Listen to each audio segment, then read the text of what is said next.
And welcome back to Game Escape. Today we're going to be taking a look at the PlayStation Vita.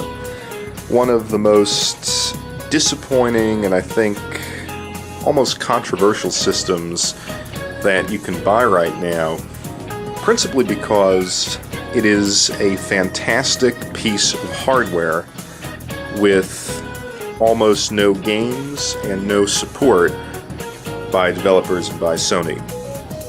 I was pretty excited when this was announced back in 2011, came out between February 15th and February 22nd, 2012, and I was really looking forward to the Vita because I would say about a year earlier, I had discovered the PlayStation Portable. I'd actually been somewhat, I don't want to say against portable gaming, but it just hadn't interested me for a long time. My last portable system prior to the PlayStation Portable was actually the original Game Boy, to show you exactly how far back it's been.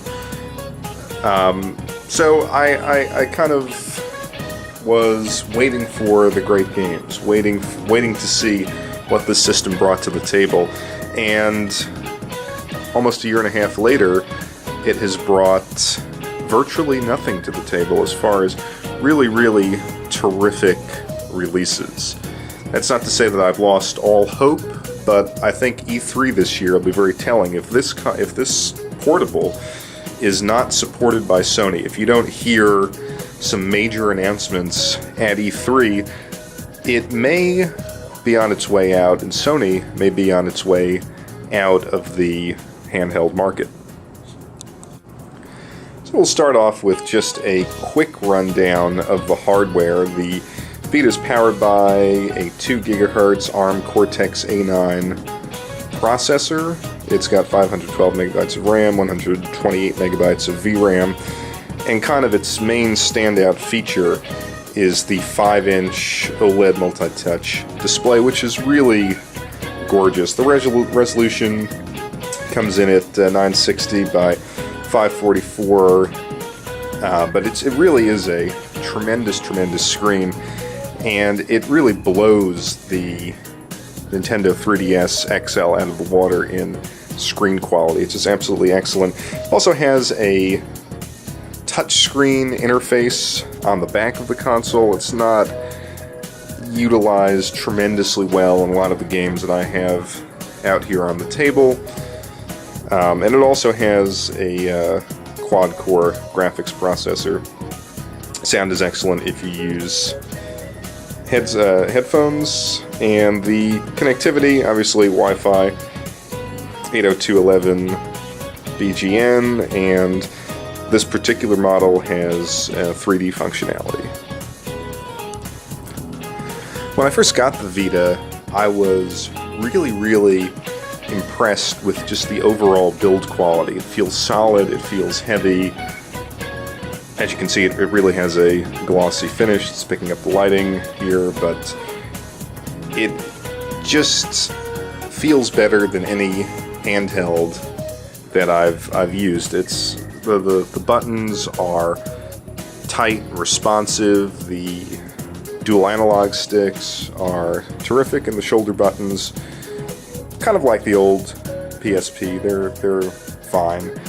Touchscreen interface is really great. That's actually one of the things that I was a little worried about. You know, could Sony get a really decent touchscreen on a device that comes in at between $250 and $300, and they really did. It feels, you know, very much like your average, middle to high-end smartphone. There's no lag.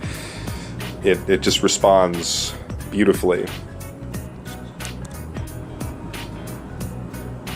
Now, while we're on the subject of hardware, the albatross for the Vita has been, I think, its expensive proprietary memory. It has no internal storage.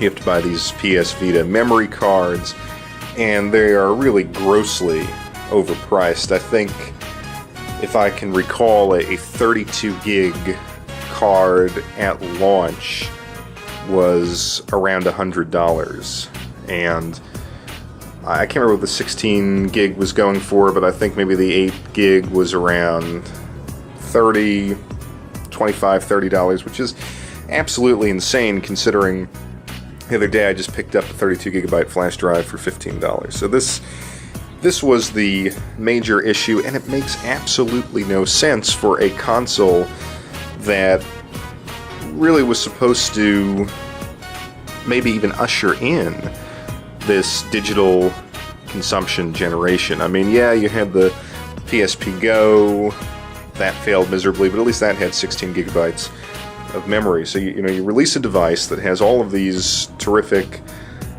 online features. It is connected to the PlayStation Store. You can download tons and tons of games, but you have no internal memory. That, I think, is a major problem for Sony. It's what's holding it back in part today. I mean, you're paying still $250 for the Wi-Fi only model, and although you can find them on sale, and the 3G model retails still for $300. Although again, you can occasionally find them for a couple dollars off. So it is an expensive device, and to not have any built-in memory is, I think, terrible. It just increases the cost of entry for the device, and it's a strategy that I don't understand how Sony can maintain, given the horrendously poor sales performance. Now, what's even more disturbing is not a lot of games have been released of late. I mean, I'm sort of looking at a release list here. You've got Soul Sacrifice, which has gotten some pretty good reviews, but I've heard it's a Monster Hunter sort of game, and I don't really care for Monster Hunter, so probably won't pick that up right now. You've got MLB 13 The Show, which those games are generally good on the PS3. I've never played them on a portable device. Star Wars Pinball from Zen Studios, which is really great, but I have it on the iPad. Really enjoying it on that platform. And then the upcoming releases are not that thrilling. At the end of this month, they're going to release Muramasa Rebirth, which I might be interested in, but I probably won't pick it up at full price. There's a game called Dragon's Crown by Atlas, which is an action role-playing game that could be kind of interesting. I'll check out the reviews on that. And the only one that I'm really looking forward to, and now we're in September, is the Ys game, Ys Memory of Celceta. Hope I'm pronouncing that right. I've got all of the Ys PSP games in my backlog. I haven't really delved into them quite yet, but it's something that I hope to do, and I will definitely pick up Ys for the PS Vita. So I've been really negative on the Vita, but the truth is I really enjoy it. When I do play on it, I think it's just a great experience. It is a wonderful piece of hardware, and it's just a shame that it's in the position that it's in currently in the market. Now, I think what Sony needs to do is drop the price, and I'm a perfect example of that. This is the 3G model. Came with an 8 gigabyte memory card, but I actually picked this up used on eBay. I was not even looking for one necessarily. I just figured one day, let me check out the video game hardware section, and this person was selling it complete in box, claimed it had hardly been touched, and as far as I can tell, it had really not been touched. Picture perfect condition, and he sold it to me for $165, and that was including shipping.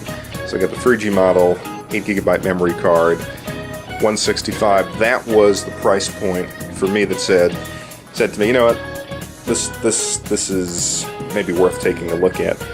I don't think that I would have picked it up at $250, and I would imagine that there are other people out there who might be in the same position. I think they should drop the price to about 180, follow the Nintendo 3DS example, drop it to 180, and drop the price of these memory cards, or I mean, they're actually quite small, so I don't know if you could do a micro SD adapter, but drop the price of the memory cards. And if they do that, forget about announcing any games. If they just do that and hype the fact that it will function, if you believe the reports out there, it will function as a second screen for the PS4, I think that just might be enough to interest some people. And hopefully we can get some more games coming out around Christmas time. If that doesn't happen, I'm afraid that this device is going to kind of be the Turbo Express or the Atari Lynx of this generation, a sensational piece of hardware that is a little too expensive and just doesn't have the software support to help it succeed. Thanks for watching Game Escape, and I will see you next time.